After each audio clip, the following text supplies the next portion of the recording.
Okay, welcome everyone. Good morning. We're starting right on time today. Today is the first of our 5 hour-long sessions celebrating works selected for the 2025 NEA Fellowship in Translation.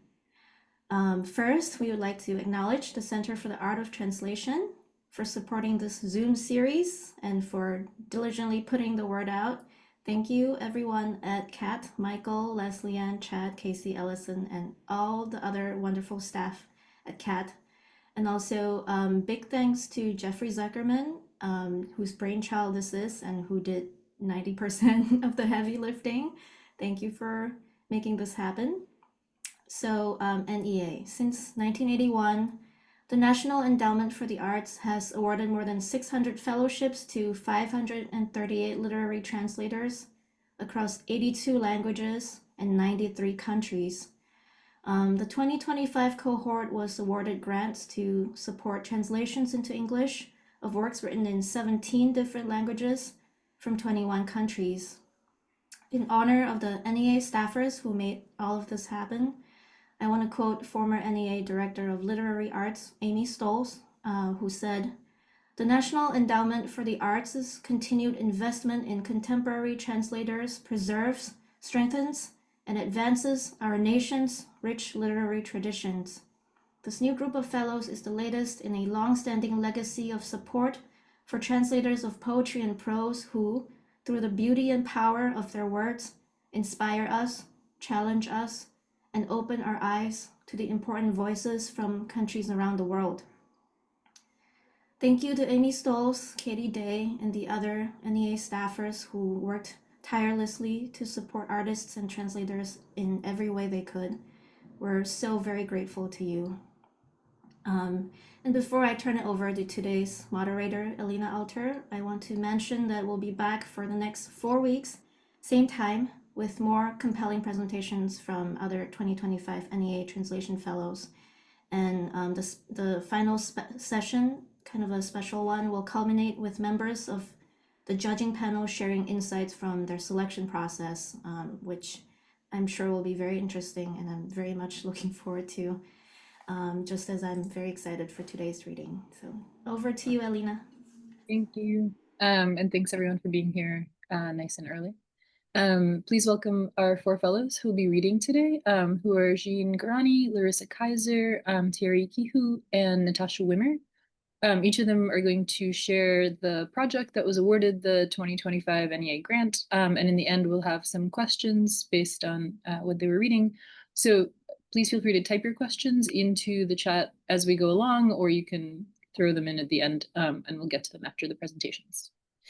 And first up is Jeanne, who translates from French and is joining us from her office on the campus of the University of South Carolina in Columbia, South Carolina. Well, thank you so much. It's been such an honor to receive a National Endowment for the Arts Translation Fellowship. And it's also an honor to be going first. So in this series, I want to thank everybody also for everything that you've done to make this happen. So I'm going to just start with a little bit of introduction to the work and to this section that I'm going to read from the translation. I'm just going to talk to you a little bit about the writer, Amadou Hampâté-Bâ from Mali.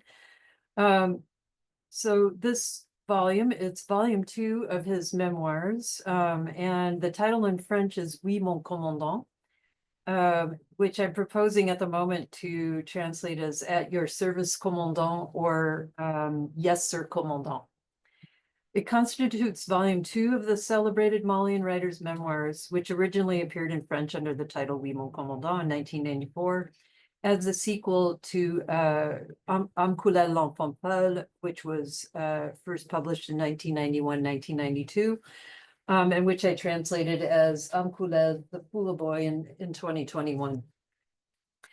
The memoir paints a vivid portrait of the life and times of an extraordinary young man employed as a colonial civil servant, who's expected to reply in the affirmative to the orders of the French colonial administrator known as the commandant. during the consolidation of French colonial rule in the West African Sahel. Although Hampâté Bâ's memoirs document the ever-increasing impact of French colonialism on local populations, they are generically multifaceted, combining memoir, ethnography, travel writing, and an account of his training and spiritual rebirth in the Tijani Sufi order under the direction of his spiritual teacher, Thierry Bokar. And this is a book that he also wrote about his spiritual teacher, but we have an account in the memoir of the kind of process of his kind of reconversion later in life. The result is a vivid and multifaceted portrait of a life lived in what had become the colonies of French Sudan in today's Mali, and Haute Volta or Upper Volta in today's Burkina Faso between 1922 and 1933. Thus, where Amkula the Fula boy tells the story of a youth marked by war between the Fula and Tukulur peoples, and later by the upheavals wrought by the arrival of French colonialism. At Your Service, Commandant relates in vivid detail both the compounded impact of French colonialism on local populations as it elaborates its administrative hierarchy, and Hampâté Bâ's own path through the pitfalls of his professional positions as a multilingual intermediary who variously served as a temporary clerk, an expediting clerk, a senior clerk, an assistant secretary, a principal secretary, and as an occasional interpreter for French colonial officials. Thus, At Your Service, Commandant begins where Amkula left off as the narrator sets sail on January 5th, 1922 in a pirogue, which is a large dugout wooden boat from the town of Koulikoro in Mali, and travels up the Niger River and then overland on a 1,000 kilometer or 621-mile journey by horseback and on foot to the city of Ouagadougou, the district headquarters of the newly formed French colony of Upper Volta or Haute Volta, and the former capital of the Masi Empire. So in the reading that I'm going to, the excerpt that I'm going to read from is actually at the very beginning of the book. But I wanted to say that the kind of the purpose, I think that the narrator's purpose in writing this first section is to establish what I think of is his true identity as a member of the Fula nobility, even though later on the book, really a lot of the memoir is about his encounters with French colonial officials. And you'll see that you have like one hierarchy in place, which is the traditional hierarchy of his society, in which he, as a member of the nobility, is a member of the elite. And then the account of his entrance into the colonial service as a civil servant, but who is constantly kind of placed in a subservient position and spoken to very rudely by French colonial administrators. So I think the way that he has set this up is to tell us, here's my true identity, here's who I really am. But later on, we're going to find out what it was like for him to go through being in the colonial administration. So the first section is actually the way in which we recognize our narrator as a noble is he's traveling up the river and he pulls into port in the village of Niamina. And as soon as he pulls into port, a griot, whose traditional kind of role is to be the praise singer for nobility, comes out of nowhere. And we have a kind of a comical encounter where the griot at first mistakes the guard who was assigned to accompany Amadou Hampâté Bâ on his journey. He mistakes the guard as a noble and then later finds out, well, okay, now I know who the real noble is. So there's a lot going on in the beginning of this text. So I'm going to start with his episode that he calls a history lesson. So he's gone up the river, pulls into port at the village of Niamina. On the second day of our journey, we reached Niamina, a large village inhabited mostly by Marcas and Bambaras, located on the left bank of the Niger. No sooner have we pulled into port than I spy hurrying toward us a man who appears to be about 60 years old. As he walks, His superb outer bubu, or African robe, if you like, of shiny blue cloth, sometimes reveals an immaculately white under bubu, and he wears a crisply starched white cap on his head. The hems of his ample trousers brush the top of his beautiful white babouche, which are leather slippers, which complement his attire perfectly. From a distance, it would have been difficult to guess the occupation of this personage, but he walked with great self-assurance, a big four-string African guitar slung over his right shoulder for show. It was impossible not to recognize this man as a griot on the lookout for wealthy foreign travelers. He had spotted us from afar and was coming to exercise his griot's inalienable right to, quote, tap the pocketbooks of every non-casted person or noble wherever he found them, regardless of their financial means. And I should say, of course, Amadou Hampateba is only 22 years old at the time, and he hardly has any money. Indeed, according to custom, a griot not only has the right to utter the most irreverent remarks about any noble who might decide not to open his pocketbook, but he may also circulate disparaging remarks about him around town, no doubt the least egregious of which is that the noble has, quote, his hand attached to his neck, unquote, the very symbol of stinginess itself. For this reason, nobles generally hasten to be generous with griots. Quote, if you wish to avoid getting rabies from a dog bite, throw the dog a bone, says the Fula proverb for Mali.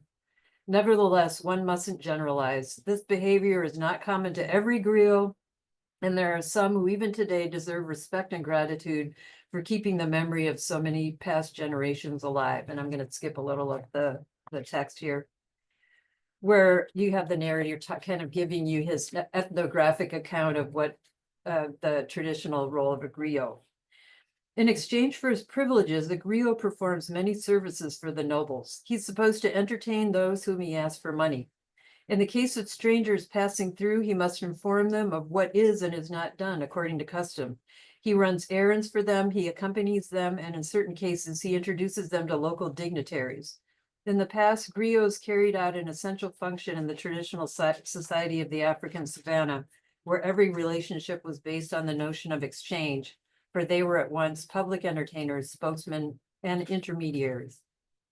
In order to have more time to see who my interlocutor might be, I decided to climb back into the pirogue and take refuge in the deck house, from where we will be able to observe the griot discreetly and hear his speech.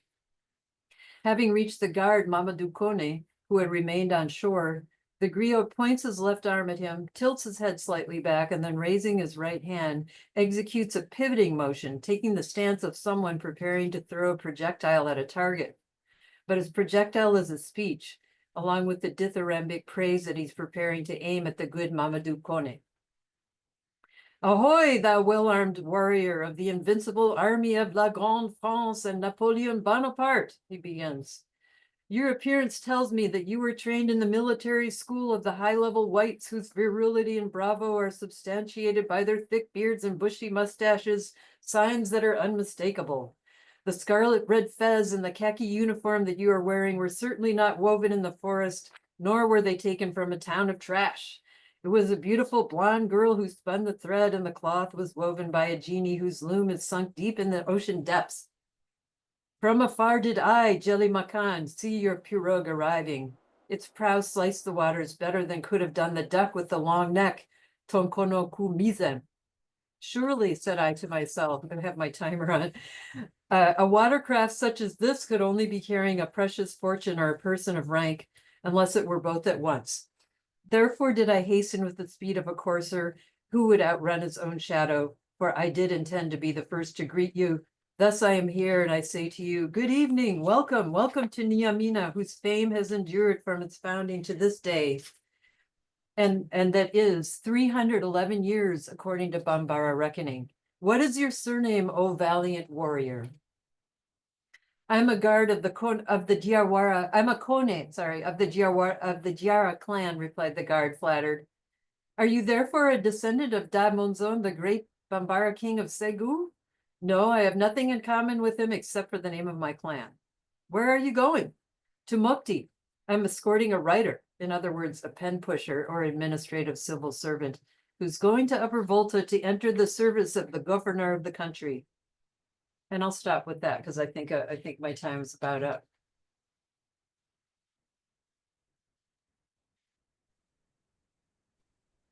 Yeah, or can we hear applause? We're applauding, even if it's not super audible. Thank you so much. Great. And yeah, again, I have questions. If you have questions, save them toward the end. We'd love to hear them. But now we'll move to the next reader, who is Larissa Kyzer, who translates from Icelandic and just got back, as she was telling us earlier, from our OMI translation lab, where she spent 2 weeks translating a play with Kristin Eriksdottir. Hi, everybody. Thank you again to Jeffrey and Wisey for organizing and to Kat for hosting us. This is really great. Long live public funding for the arts. Today I'm going to read an excerpt from April Solarkulta, which is in English is The Chill of the April Sun, Something Really Special by Elizabeth Jökulsdóttir. And The Chill of the April Sun is a work of autobiographical fiction based heavily on Elizabeth's real-life experiences from April 1978 to September 1979. During this 17-month period, during the 17-month period, 20-year-old Vedis, a stand-in for the author, loses her estranged father, suffers a nervous breakdown, falls into a passionate but toxic relationship with a young man who dallies with substance abuse, forms her own dependency on alcohol and drugs, develops bipolar disorder, and works at the very mental health facility where she herself will be institutionalized in a matter of months. An outspoken environmental activist, former presidential candidate, and feminist icon, Elizabeth has published more than 30 works across genres, including fiction, children's literature, poetry, and theater.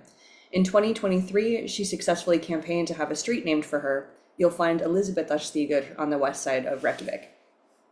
And so the section I'll be reading from is from actually the fourth and final chapter in the novella. It's a very short book, actually. Vedis's lover, Kjartan, who's a fisherman, has returned to sea, and Vedis is left alone at home. She starts to believe that she's been chosen for some important mission, she's not sure what, and that there are secret messages for her to discover all over the city. So she's wandering around town in a state of barely contained mania, trying to make sense of all the cryptic signals she believes she's receiving. More.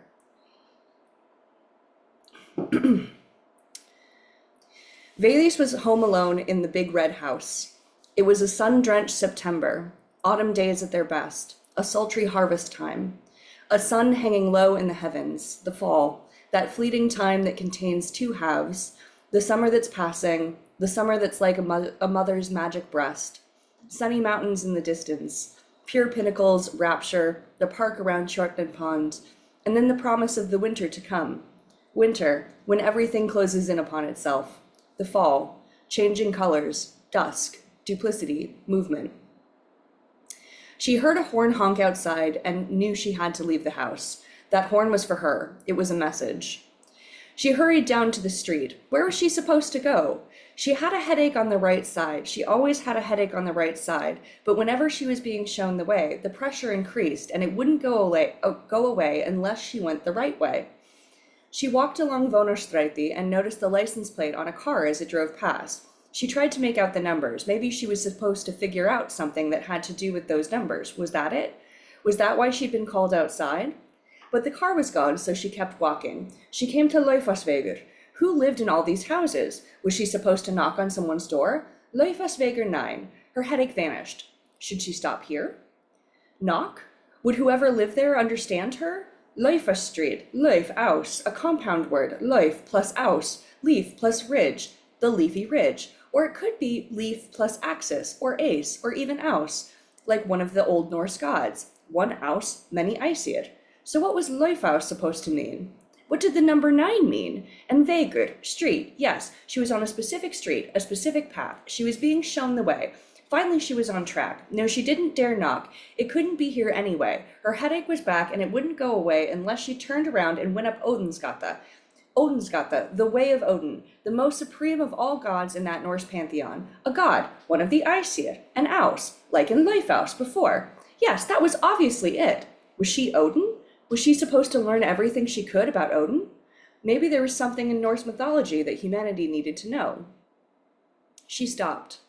She was going to stand still until she met someone who was supposed to tell her something. There was a man walking along the sidewalk on the other side of the street, but it couldn't be him. It couldn't be him, or else he would have been walking down the same side of the street. She saw something move behind a window. Someone was watching her, judging her maybe. Or was that the person she was supposed to meet? She was about to wave at the woman in the window, but she couldn't move her hand. She was frozen. It was like she could only think about moving. A cat darted across the street in front of her, and 2 cars drove past. She tried to make out their license plate numbers, but saw nothing. Then suddenly she was standing on Legeveger. Legeveger, Leug plus Veger, washing road, bathing road, hot spring road.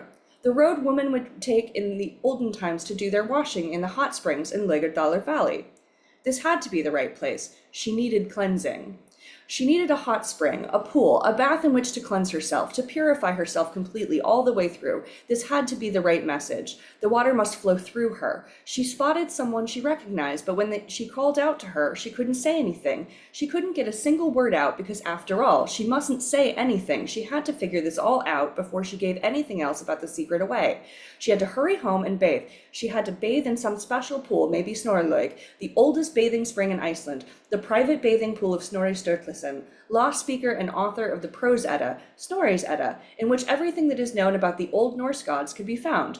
Was she supposed to go all the way up to Reykholt to bathe in Snorrlaug? She called the bus station from a telephone booth and asked about buses to Reykholt, but hung up mid-conversation when she suddenly realized that she was supposed to hitch there. That was it. That was how she'd meet the person she was supposed to meet, the person she was supposed to travel with, the someone who was supposed to tell her something before she got to Snorrlaug.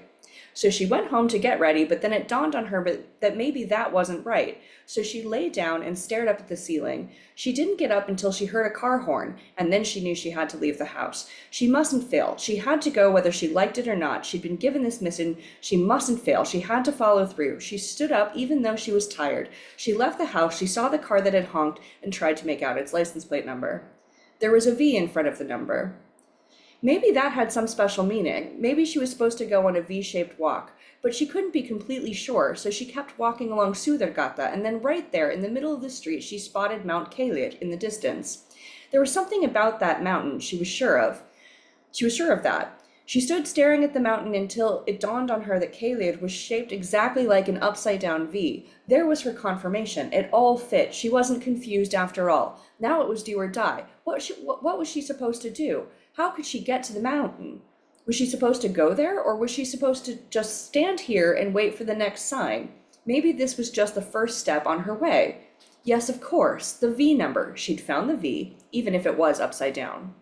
Now she just had to stand here until something else occurred to her. She stood completely still and looked out over Tjotnen at the church and Mount Esjan, and then she looked back at Kehou. It was a pyramid, like the Egyptian pyramids. Yes, she was supposed to learn everything she could about them. There was a hidden message in them that she had to discern. That was it. She was supposed to glean all sorts of wisdom from the past, from Snorri's Edda, for instance, from ancient Egypt. And was she supposed to go to the library and borrow a book about pyramids, those ancient enigmas? Yes, she must go to the library, but how was she to get there? Sometimes it was so hard to be alone in all this, but that was it, wasn't it? She had to perform this great deed by herself. Each and every human being must perform a heroic deed just to enter the world. She mustn't mention this to anyone. Where was the nearest library? And I'll end it there. Thank you.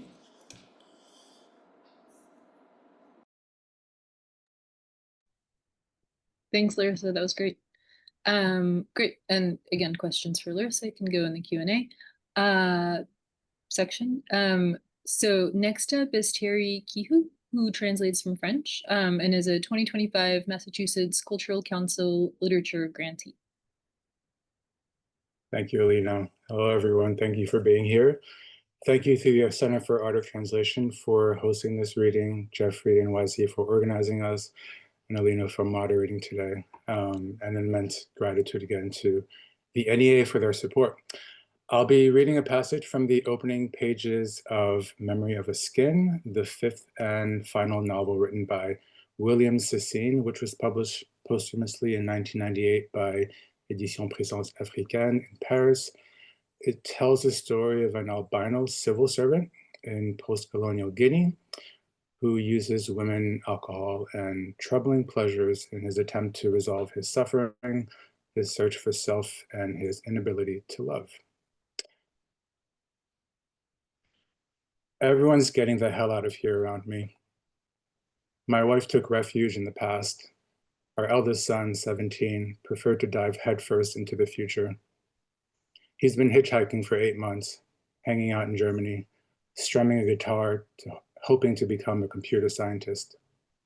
He already had a taste for drugs when he decided to disappear. My wife knew about it and hadn't told me. They each went their own way, not to escape each other, but to get away from me, leaving me in the present. It is Monday, November 9 and 5 o'clock in the morning. My name is Milo Khan.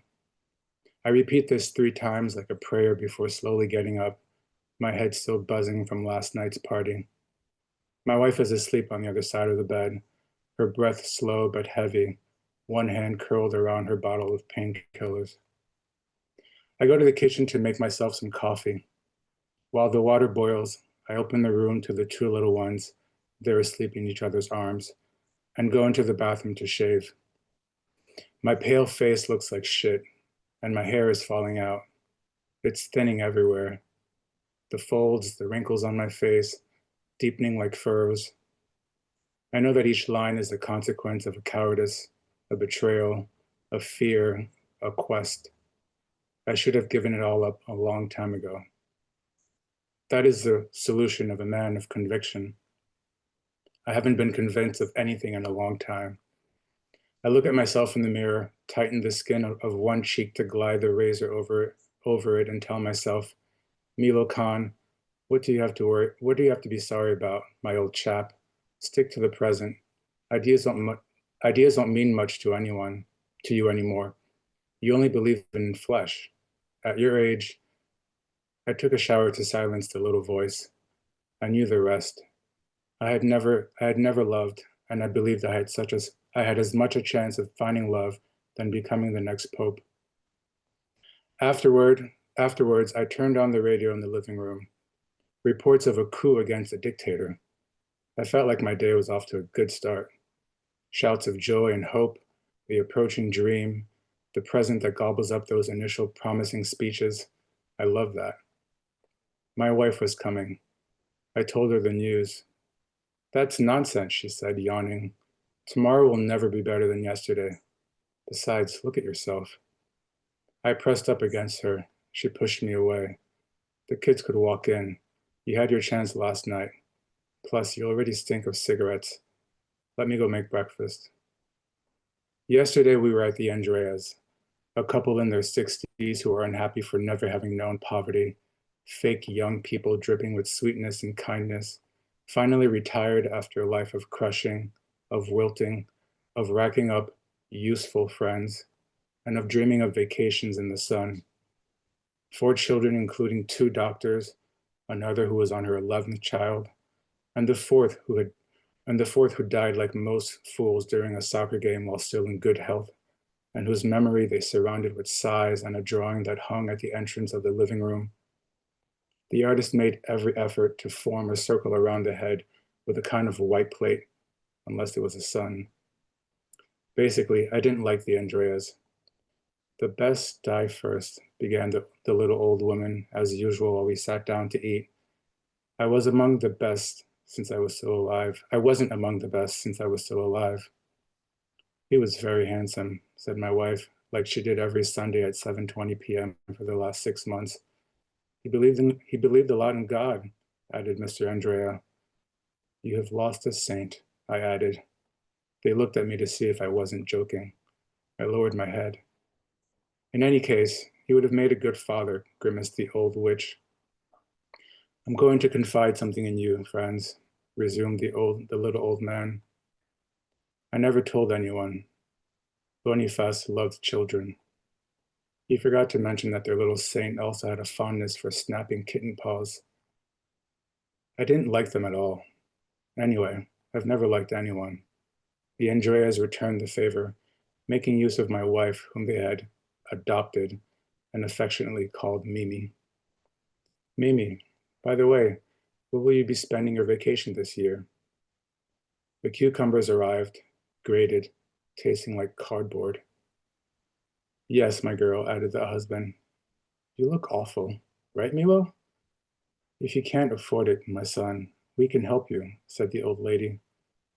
That's not the solution, said the husband quickly, probably afraid that I might refuse the offer. You get to see the president every day. Explain to him that your wife has just come out of a serious depression and that she's not even from this country. He'll understand. You have to use your connections, my son. There's no shame in that. The cucumbers are really disgusting. And on top of that, I was annoyed and pissed off by this inevitable game of weekly ping pong in which I was the ball, and that made my wife unbearable the rest of the week. She was angry with me for not knowing how to feel sorry for her in public. But if I wanted Monday to myself, I first had to go to the Andreas on Sunday night. And this had been going on for 6 months. Mireille had made an attempt on her life, and her adopted parents were ineffective at showering her with love. I listened to them while spitting out scraps of cucumber. The rice dish arrived. I tried to guess the sauce. Was it the tough meat of a cow that had swum across 2 oceans? Or were the fish that had left the water to learn how to walk? With too much pepper or too many onions? It all depended on the Sundays. We're going to Brazil and then to France. Then we head back down south. Then we head back down towards the south.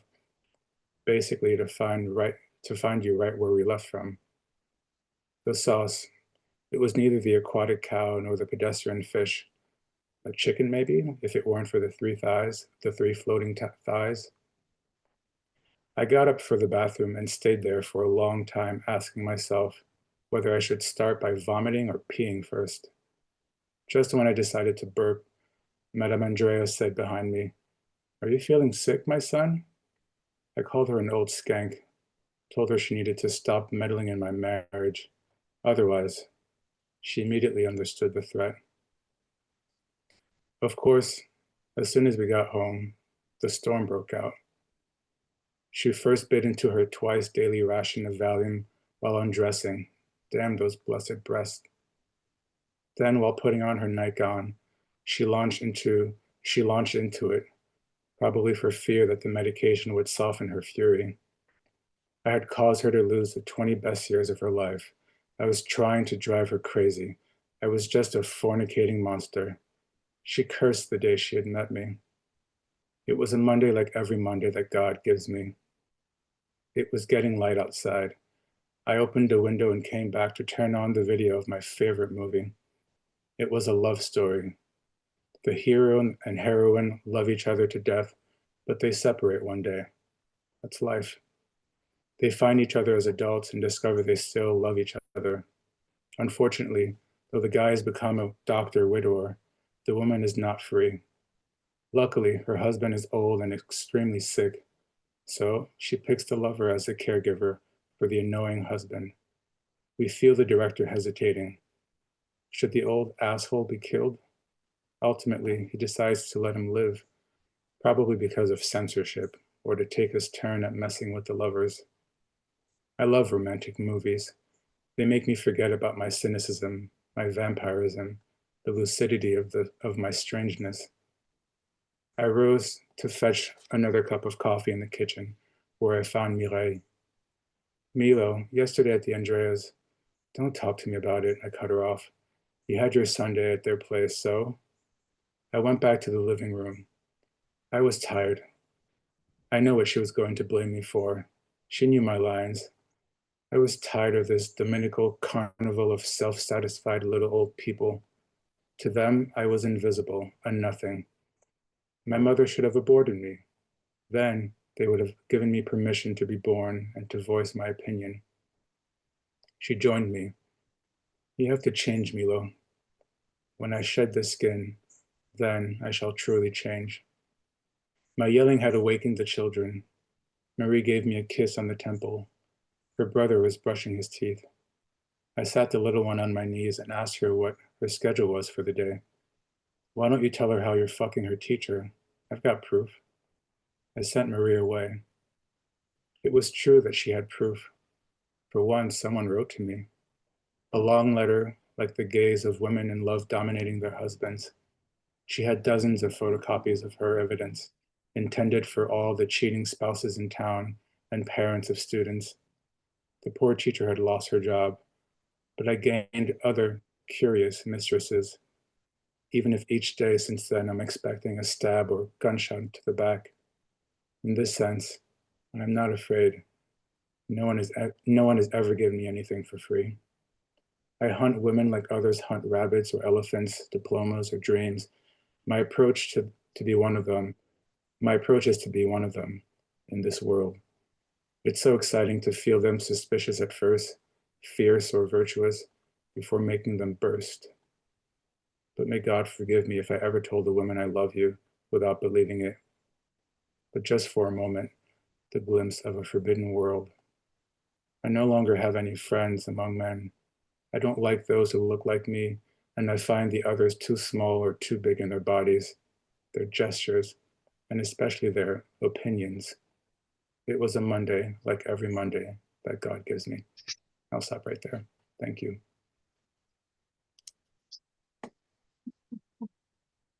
Great, thank you. And our fourth reader last up today is Natasha Wimmer, who translates from Spanish, and her translation of the Cuban writer Carlos Manuel Alvarez's novel False War will be out at the beginning of November.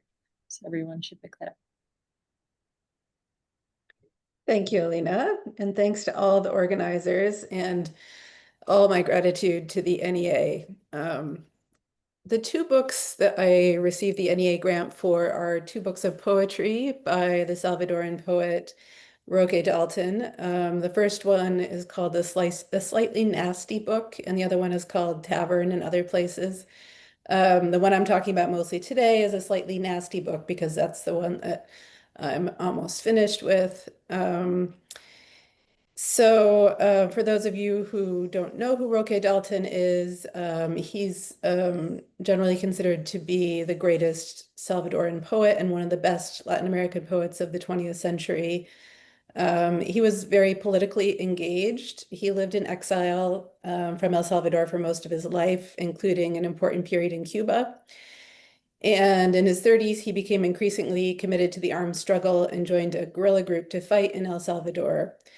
Then 4 days before his 40th birthday, he was shot by his guerrilla comrades in an incident that has never been fully explained. So he died young. When I set out to do this translation, there was not very much available in English, considering his reputation. There was one collection called Stories and Poems of a Class Struggle, which was the last collection that he wrote. And then there was another anthology called Small Hours of the Night.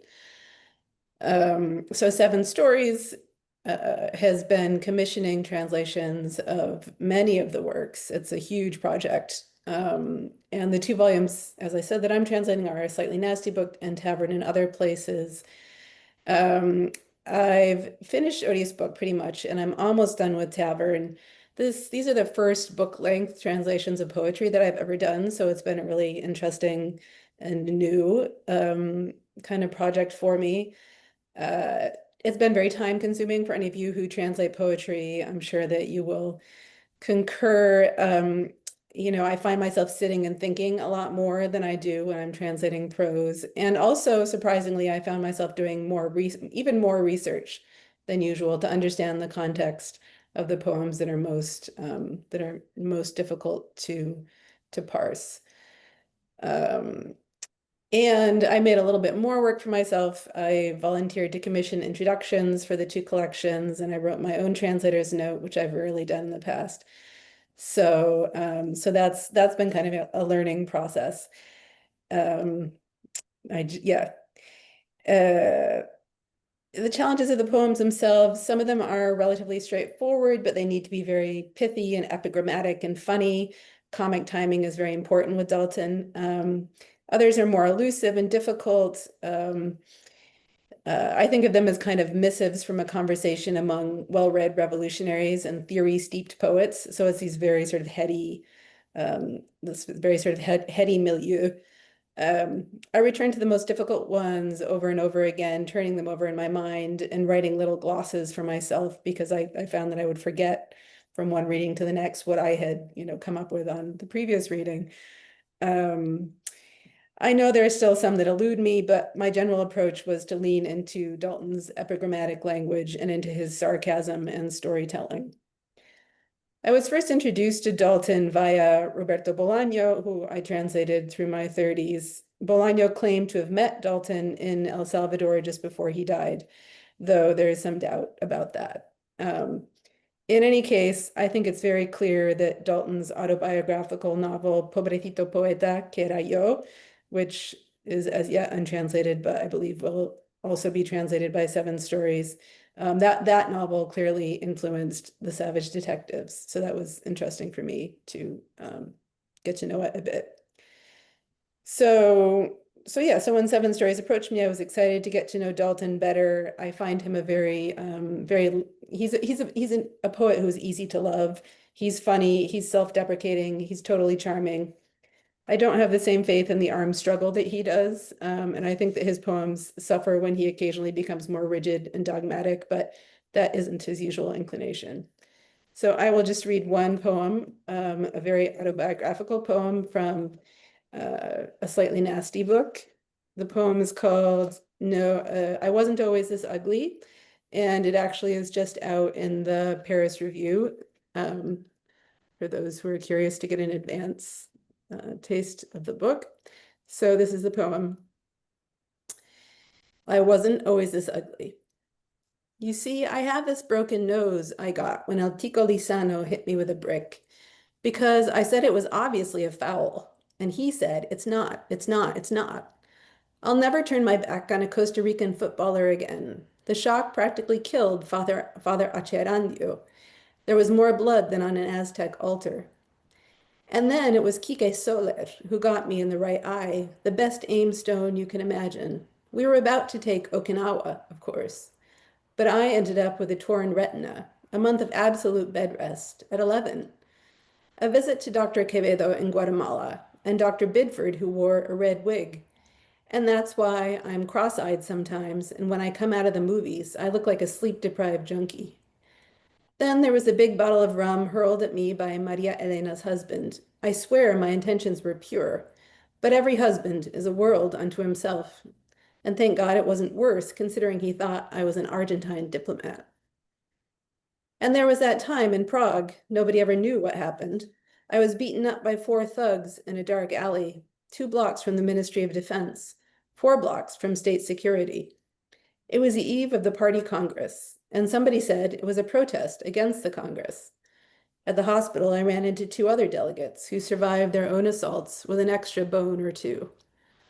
Somebody else said it was CIA payback for my escape from prison. Others that it was anti-Latin American racism. And a few said it was just your average mugging. Comrade Sobolov, before lodging a complaint at the Ministry of the Interior in the name of the Soviet Party, came to ask whether I had maybe groped some married woman. Ultimately, no clues turned up. And thanks be to God again that I held on as victim until the end, and an investigation in the land of Kafka. But the point I'm trying to make here is that I ended up with a double fracture of the lower jaw, a severe concussion, a month and a half in the hospital, and 2 months on a liquid diet, even the stakes. And finally in Cuba, I was coming down a slope in the rain, carrying an M52, when suddenly a bull appeared out of nowhere. My skinny shanks got tangled up in the weeds, and as I fell, the bull went right on by the bastard and refused to come back and gore me.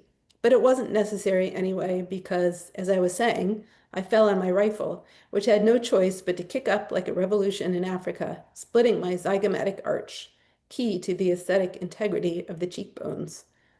And that explains the problem, more or less. Thanks.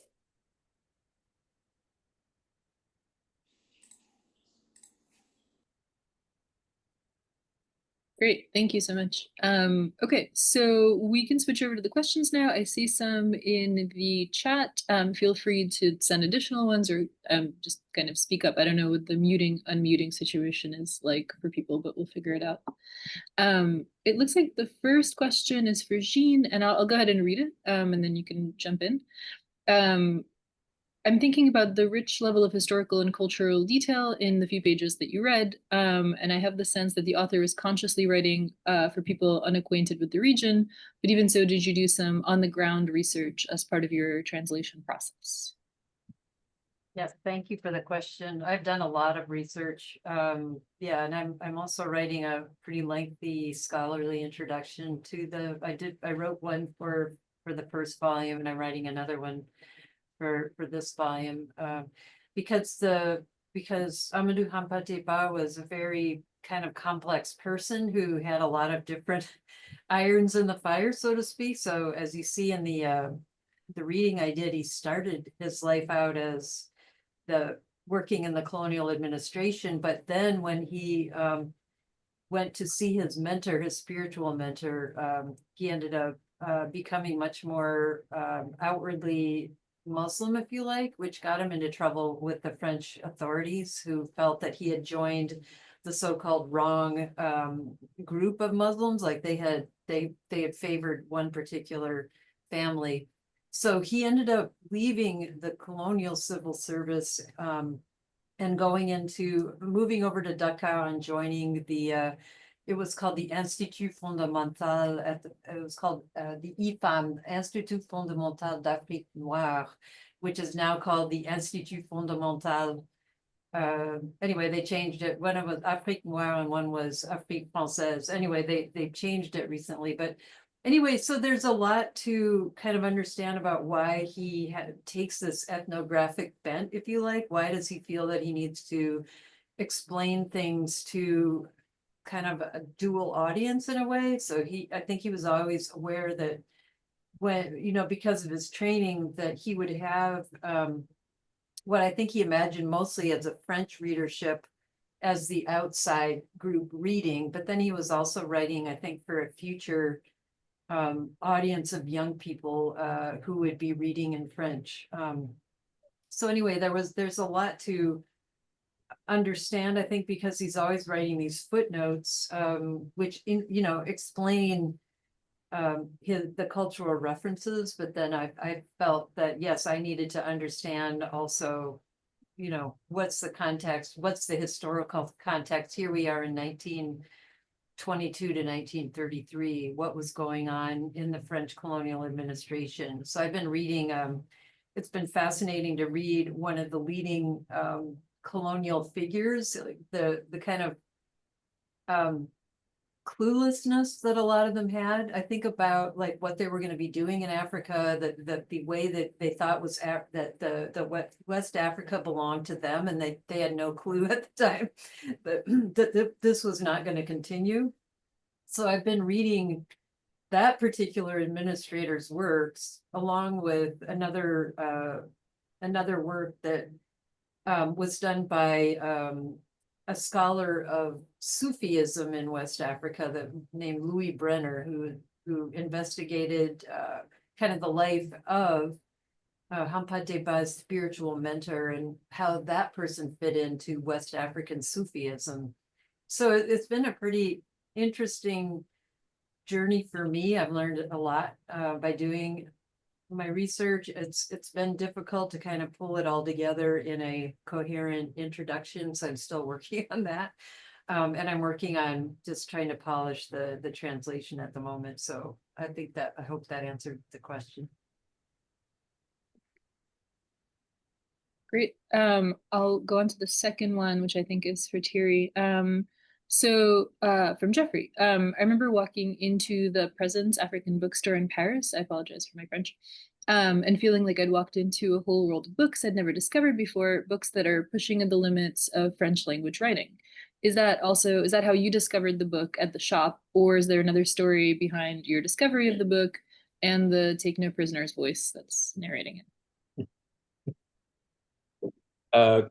I wish I discovered the book in the shop, but I did not. I think I knew about Cécine's work, but I discovered him through, or the actual availability of the rights and everything of his books. He's only had one book translated into French, Uriamo, which I hear is being reissued soon. but yeah, I came across it, an editor or an agent in France who I'd been in touch with, who sort of oversees Présence's back catalog rights. So we'd been in touch, and he had a connection to Cameroon that I also have, and yeah, we just started geeking over books, and this book, the language in this book and how the sort of the violence is rendered beautifully, sort of really stuck with me, and yeah, that's how it came about. Just someone I met through another contact in the publishing world who connected us, and yeah, I hope that answers your question, Jeffrey. Yeah, I mean, I think we all come to them in a variety of ways. This is a question for everyone. It's very interesting that all 4 of your projects include generous doses of humor and depicting precarious mental states or situations. Were those things hard to render, and did you worry about tipping over one way or another? So anyone can jump in and we can take turns. I can start. I guess I didn't worry too much about tipping over into too much humor, because the flow of the scene that I just read, it really carries you along with it, and I found that, like, having started, I sort of naturally, like, I felt like I was with her in that state. And so it was more just about, like, being open to the logic of it. And there's a lot of associative play, so that was challenging. It was trying to figure out how to tease out some of the associations and the like, because she'll like, the section where she's looking at a street sign and then she's trying to figure out what message is in the street sign. In the original, the reader, an Icelandic reader would understand all of the associations that she's making just from, like, the component parts of the word, but you have to kind of tease that out for an English-speaking reader in a different way. And so I think it was really challenging for me to figure out how to put that into the text in a way that followed the flow of it. But I feel very lucky in that Elizabeth's writing is very simple but carries a lot of layers with it. So, like, the momentum kind of just does the work for me. Thanks, Larissa. I can say something too. I think that if anything, I was worried about missing jokes or missing humor, and generally missing things in general. I feel like was my great fear with these poems, just because there are so many layers and so many sort of as I think there always are in poetry, so many very personal references that are sort of hidden in the poems.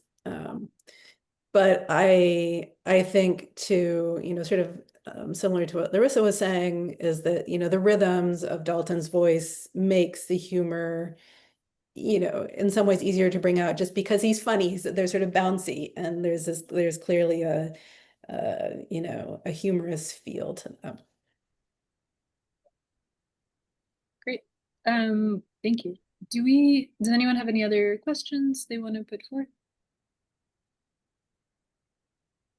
I have maybe a general question about voice, and then if we don't have any others, we can wrap up and go into our Fridays.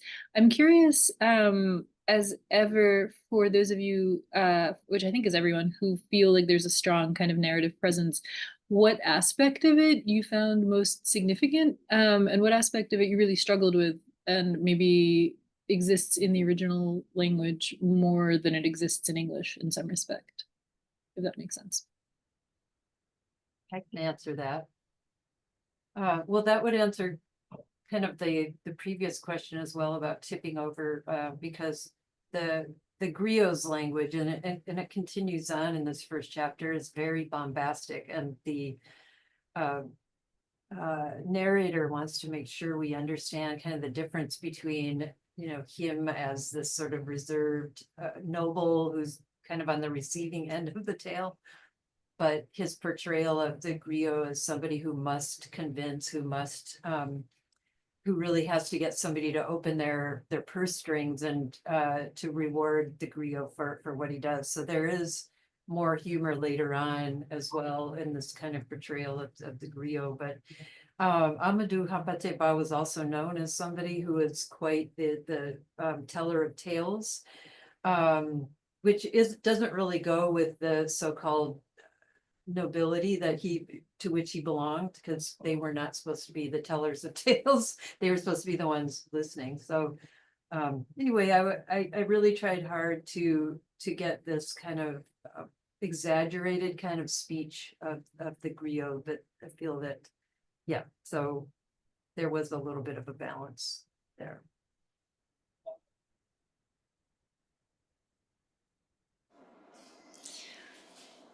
I always have to be careful not to over explain or like over adorn. I trained as a public librarian before I became a translator, and so like I constantly want to like give more information. And the writing in this book is really spare, and that's like very good for me as a writer and a translator is to like just kind of, it's like an exercise in learning how to like trust the text to do what it needs to do, because of like the associations and stuff that I was talking about before. Like I still get an opportunity to explain things, which is fun. But I think I was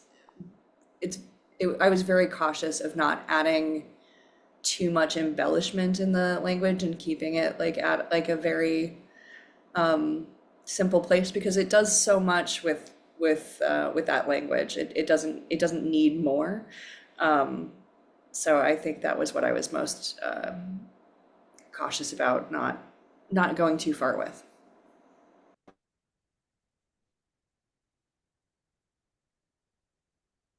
Great. Thank you both. Yeah, if that seems helpful, and that also seems like a good note to maybe conclude on until we meet next week. Yeah, thank you so much, everyone, for attending and listening to our wonderful panelists talk about their projects. So next week, same time, we'll be back and we'll get to listen to Kala Almani, Tommy Mirai Lopez, Jeffrey Zuckerman, and Liz Evans Weber. Thank you again to Kat and the NEA. See you next week. Hi, thank you. Everyone, Thank you. Thank you.